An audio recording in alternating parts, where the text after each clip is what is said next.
नमस्कार दोस्तों, स्वागत है आपका अपना ही यूट्यूब चैनल टुडे एग्जाम पर। दोस्तों आज है आपका 27 मार्च 2023 और आज आपका सीआरपीएफ एएसआई का एग्ज़ाम था। फर्स्ट शिफ्ट का एग्ज़ाम समाप्त हो गया है।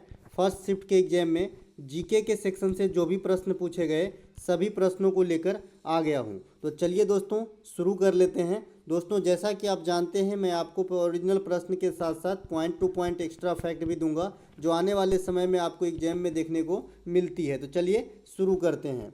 एक प्रश्न पूछा गया था कि पानीपत की तीसरी लड़ाई कब हुई थी। देखिए, पानीपत की थर्ड लड़ाई जो है 1761 ईस्वी में हुआ था। ये तो कॉमन सा क्वेश्चन पूछा गया था। बात करें डिफ़िकल्टी लेवल का, तो मॉडरेट से हाई डिफ़िकल्टी लेवल जो है यहाँ पे जीके जीएस का देखा गया है। जो करंट अफेयर के प्रश्न पूछे गए हैं ये काफ़ी डीपली पूछा गया है और 21, 20 और 22 इन तीनों ईयर के करंट अफेयर देखने को मिला है। तो पानीपत की तीसरी लड़ाई जो है 1761 में हुआ था। पानीपत की प्रथम लड़ाई होती है आपका 1526 में इब्राहिम लोदी और बाबर के बीच में। इसमें बाबर की विजय होती है और बाबर जो है मुगल वंश की स्थापना करते हैं इंडिया में, और इब्राहिम लोदी के साथ ही सल्तनत काल की जो है शासन खत्म हो जाती है। इसके अलावा पानीपत की सेकेंड लड़ाई होती है 1556 ईस्वी में अकबर और हेमू के बीच में। इसमें अकबर की विजय हो जाती है और अकबर के यही विजय के बाद जो है 13 वर्ष की अवस्था में इसकी जो राज्याभिषेक होता है ये कलनौर नामक स्थान पे होता है। और इस राज्याभिषेक का जो संरक्षक था वो आपका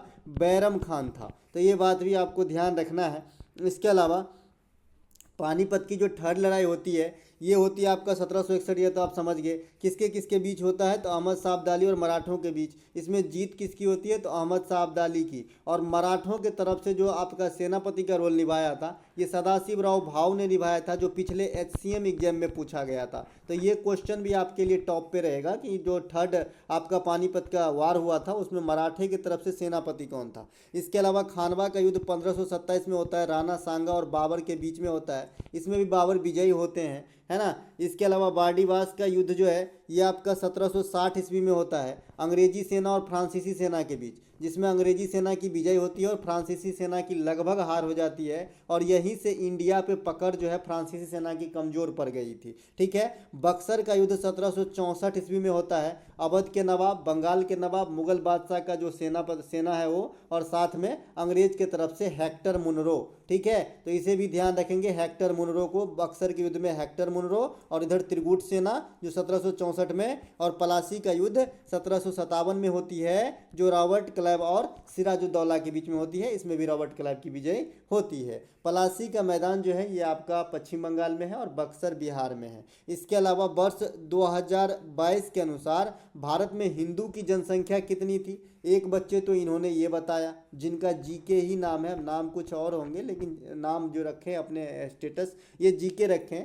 बजट 2022 में हिंदू धर्म के मानने वाले लोगों की प्रतिशत कितनी थी। तो ये दोनों क्वेश्चन मिलता जुलता है या फिर ये दोनों क्वेश्चन अलग अलग है, ये मुझे तो पक्का कंफर्म नहीं है। लेकिन ये दोनों क्वेश्चन मुझे लग रहा है कि एक ही क्वेश्चन है जो दो बच्चा अलग अलग रूप में बताया है। इसमें ऑप्शन दिया गया था 60, 50, 75, 80। मेरे ख्याल से इस क्वेश्चन का राइट आंसर 80% होनी चाहिए, क्योंकि इंडिया की अगर जनसंख्या पॉपुलेशन में जो है धर्म संबंधित बात कर लें तो 1.2 के समथिंग आपका सिख है ना।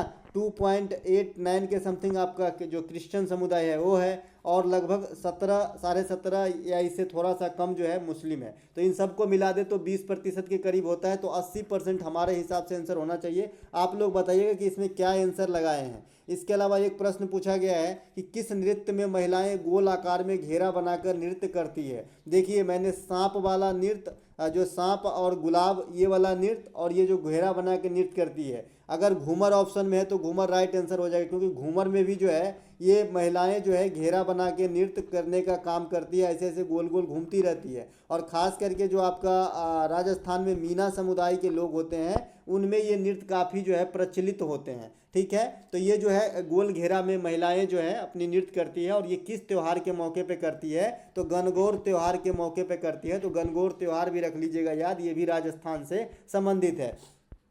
इसके अलावा कलबेलिया भी राजस्थान से संबंधित है, कठपुतली डांस भी राजस्थान से संबंधित है। है ना। तो ये बात भी आपको ध्यान रखना है। गोटीपुआ नृत्य, घुमरा नृत्य, ओडिसी नृत्य, ये तीनों जो है आपका उड़ीसा से संबंधित है। देखिए राजस्थान से जो है ये है घूमर और उड़ीसा से जो है ये है घुमरा, तो दोनों में थोड़ा सा अंतर है, ध्यान रखिएगा। इसके अलावा भांगड़ा और गिद्धा, तो भांगड़ा और गिद्धा ये पंजाब का नृत्य है, तो ये बात भी आपको ध्यान रखना है, जिसमें गिद्धा में ना महिलाएं भाग लेती है और भांगड़ा में पुरुष भाग लेते हैं, ठीक है। इसके अलावा डांडिया और गरबा, ये दोनों गुजरात के नृत्य हैं, है ना। ये भी जो गरबा होती है, जो जो दांडिया होती है, ये आपका डीपी यानी दुर्गा पूजा के मौके पे जो है डंडा से खेलते हैं, ऐसे बजा बजा के, है ना। इसके अलावा तमाशा, लावनी, रंगोली, एक आपका कोली डांस होता है, एक्चुअली कोली डांस होता है, तो ये सब जो है आपका कहाँ पे है, महाराष्ट्र से संबंधित है, तो ये बात भी आपको ध्यान रखना है। इसके अलावा एक प्रश्न पूछा गया था कि मुस्लिम लीग की स्थापना किसने किया था, ये भी थोड़ा सा कॉमन है, ऐसा नहीं कि सब हार्ड ही पूछ रहा है, तो कॉमन जो पूछ रहे हैं, तो ये आगा खां और समीउल्लाह खां हैं, ये कब किए थे, तो मुस्लिम लीग की स्थापना 1906 ईस्वी में हुआ था। कब हुआ था, 1906 ईस्वी में हुआ था। और प्रथम बैठक कहाँ पर हुआ था, तो ढाका में हुआ था, जो बांग्लादेश की राजधानी है। इसके अलावा कांग्रेस की सूरत विभाजन जो है ये 1907 में इसी के जस्ट अगले साल होता है, और इसमें जो है नरम दल और गरम दल में कांग्रेस बट गए थे, और जिसकी अध्यक्षता जो है रास बिहारी घोष कर रहे थे। अगर आपसे कोई पूछे कि फिर कांग्रेस एक कब हुआ, तो 1916 में कांग्रेस के लखनऊ अधिवेशन जो हुआ था, उसमें जो गर्मा गर्मी हट के अलग हो गए थे, तो दोनों फिर वहाँ जाके मिल गए, और इसी अधिवेशन में मुस्लिम लीग की कुछ बातों को भी माना गया, ठीक है। यहाँ पे जो 1980 राइट हो गया, इसे मैं काट के 1906 कर दिया था, तो माइंड नहीं कीजिएगा। इसके अलावा स्वराज पार्टी का गठन जो है ये 1923 ईस्वी में होता है, मोतीलाल नेहरू और चित्तरंजन दास के द्वारा, ठीक है। इसके अलावा बंगाल विभाजन जो है ये 1905 में होता है, करजन के द्वारा। चंपारण सत्याग्रह 1917 में होता है। महात्मा गांधी का प्रथम सत्याग्रह नील की खेती तीनकठिया पद्धति के विरुद्ध बिहार के जो है चंपारण में।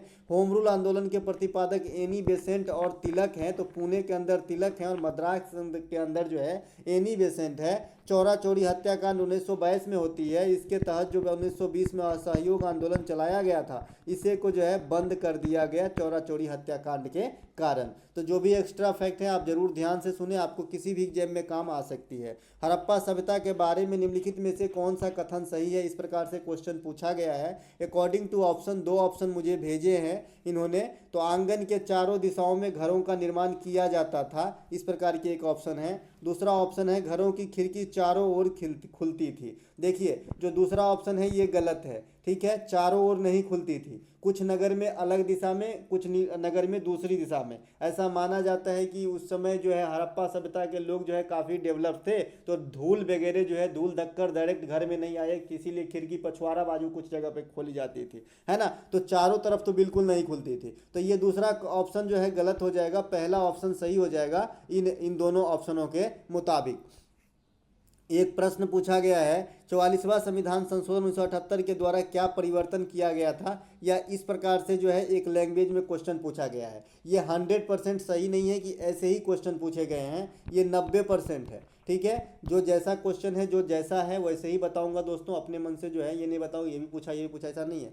44वां संविधान संशोधन से क्वेश्चन आया है, लेकिन 1978 से लेट करके जो है कुछ आया है, ठीक है। तो मैं बता दूं कि ये क्या है। तो 44वां संविधान संशोधन जो है ये संपत्ति के अधिकार को मौलिक अधिकार से हटाया गया था, और इसे रखा गया है वर्तमान में आर्टिकल 300 के ए में, जो विधिक अधिकार है। और मुझे पूरा भरोसा है यही क्वेश्चन पूछा गया होगा कि 44वां संविधान संशोधन के द्वारा मौलिक कर्तव्य को हटा के कहाँ रखा गया है, तो आर्टिकल 300 के ए में रखा गया होगा, रखा गया है, ठीक है, जो विधिक अधिकार है या कानूनी अधिकार है। तब से लेकर आज तक 6 ही मौलिक अधिकार बचा है, जो आपको ध्यान ही होगा। और मौलिक अधिकार कहाँ से लिया गया, तो अमेरिका के संविधान से लिया गया है। इसके अलावा 42वां संविधान संशोधन भी एक इम्पोर्टेंट है, जो इससे 2 साल पहले होता है। देखिए 44 और 42 में 2 का डिफरेंस है, उसी प्रकार से 1976 और 1978 में 2 का डिफरेंस है। ये साल में भी 2 साल बाद हुए और क्रम में भी 2 क्रम आगे पीछे है, ठीक है। तो 42वां संविधान संशोधन 1976 में होता है, 44वां संविधान संशोधन 1978 में होता है। तो इसके द्वारा संपत्ति के अधिकार को हटाया जाता है, इसको मिनी संविधान भी कहते हैं। 42वां संविधान संशोधन को ध्यान रखेंगे,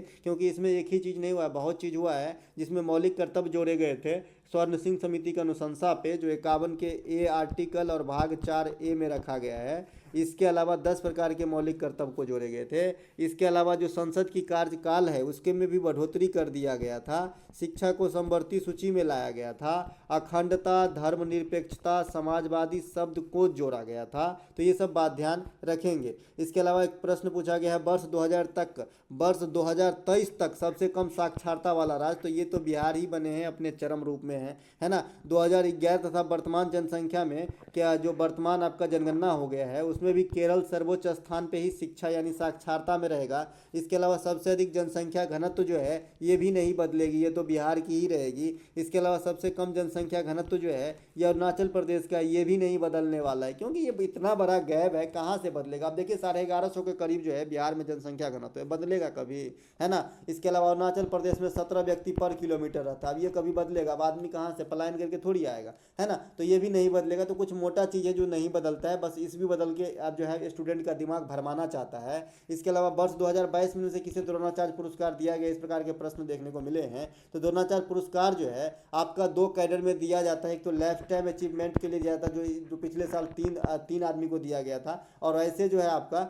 4 आदमी को दिया गया था जनरल वाला। तो ये कौन कौन है, श्री जीवनजोत सिंह तेजा आर्चरी तीरंदाजी में दिया गया, श्री मोहम्मद अली कमर ये तो बॉक्सिंग में है, श्री सुमा सिद्धार्थ सिरूर ये पारा शूटिंग में है, श्री सुजीत मान रेसलिंग में है। तो ये चारों को जो है नॉर्मल कैडर वाला था। और लाइफ टाइम अचीवमेंट वाला यहाँ से पूछा जाता है, जिसमें दिनेश जवाहरलाल को HCM ने काफ़ी पूछा, और HCM का भाई ही है CRPF, तो यहाँ भी काफ़ी पूछे जाएंगे। तो इसे ध्यान रखें, दिनेश जवाहरलाल जो क्रिकेट से संबंधित है, और कभी जो है बचपन में ये रोहित शर्मा का जो है आपका कोच हुआ करता था। तो इन्हें जो है लाइफ टाइम अचीवमेंट द्रोणाचार्य पुरस्कार से सम्मानित किया गया है, जो लेटेस्ट वाला है, ठीक है। इसके अलावा श्री राज सिंह को रेसलिंग में, और श्री बिमल प्रफुल्ल घोष को फुटबॉल में जो है लाइफ टाइम अचीवमेंट द्रोणाचार्य पुरस्कार कैडर में दिया गया है। द्रोणाचार्य पुरस्कार की जो शुरुआत होती है ये 1985 में होती है, और ये किसी खिलाड़ी को नहीं बल्कि प्रशिक्षक यानी कोच को दिया जाता है। वर्ष 2022 के मेजर ध्यानचंद पुरस्कार जो है ये टेबल टेनिस स्टार शरद कमल को इकलौता दिया गया है, और अर्जुन पुरस्कार जो है 25 खिलाड़ी को दिया गया है। एक प्रश्न पूछा गया था, संविधान के 22 भाषाओं का अंकन किस अनुसूची में है, तो ये 8वीं अनुसूची में है। 7वीं अनुसूची में संघ सूची, राज सूची और समवर्ती सूची को वर्णित किया गया है, जिसमें संघ सूची में कितने विषय हैं, तो ये अगर आपसे पूछे तो 100 बता देना, राज सूची में 61 बता देना, और समवर्ती सूची में 52 बता देना। इसके अलावा संविधान में 12 अनुसूची हैं और 22 भाग हैं, जो आपके 25 भागों में विभक्त हैं।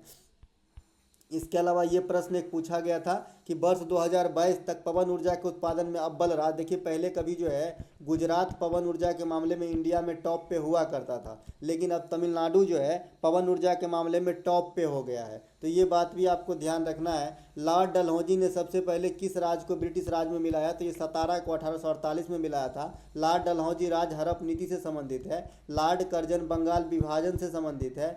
लॉर्ड मिंटो सांप्रदायिक चुनाव से संबंधित है, जिसे मॉडले मिंटो सुधार भी कहते हैं 1909 वाला। लॉर्ड चेम्सफोर्ड के काल में जालियांवाला बाग हत्याकांड हुआ था 13 अप्रैल 1919 ईस्वी को। इसके अलावा लॉर्ड कैनिंग के समय जो बड़ा घटना हुआ, ये 1857 का विद्रोह हुआ, जिसे इंडिया का प्रथम विद्रोह या सिपाही विद्रोह कहा जाता है। इसके अलावा एक प्रश्न आपसे पूछा गया है न्यूटन के जो है नियम से। न्यूटन के नियम से एक प्रश्न पूछा गया है। तो न्यूटन ने गति के 3 नियम दिए थे। अब इससे संबंधित क्या प्रश्न पूछा गया ये पता नहीं है, लेकिन जहाँ तक मेरा मानना है या तो पहला नियम पूछेगा या तो थर्ड नियम पूछेगा, क्योंकि पहले का भी बहुत महत्व है, थर्ड का भी बहुत महत्व है। और दूसरा जो नियम है वो एग्जामिनर लैंग्वेज लिखते लिखते ही 5 लाइन लिखेगा, तो इसीलिए ये क्वेश्चन में ज़्यादा नहीं आता है। हाँ, ये जरूर आता है कि जो सेकंड नियम का व्यंजक है उसका क्या सूत्र होता है, ठीक है। तो अगर पहला और तीसरा अगर आया हो तो पहला जड़त्व से संबंधित है, और तीसरा प्रत्येक क्रिया के विपरीत प्रतिक्रिया होती है, और इसके सिद्धांत पे रॉकेट वगैरह उड़ने का काम करता है। जैसे आपने बूट पहना हो और ज़मीन पे मारो, जितना जोर से मारोगे उतना ही चोट लगेगा, या फिर बॉल को ज़मीन पे पटको, जितना तेजी पटकोगे उतना ही ऊपर उछाल लेगा।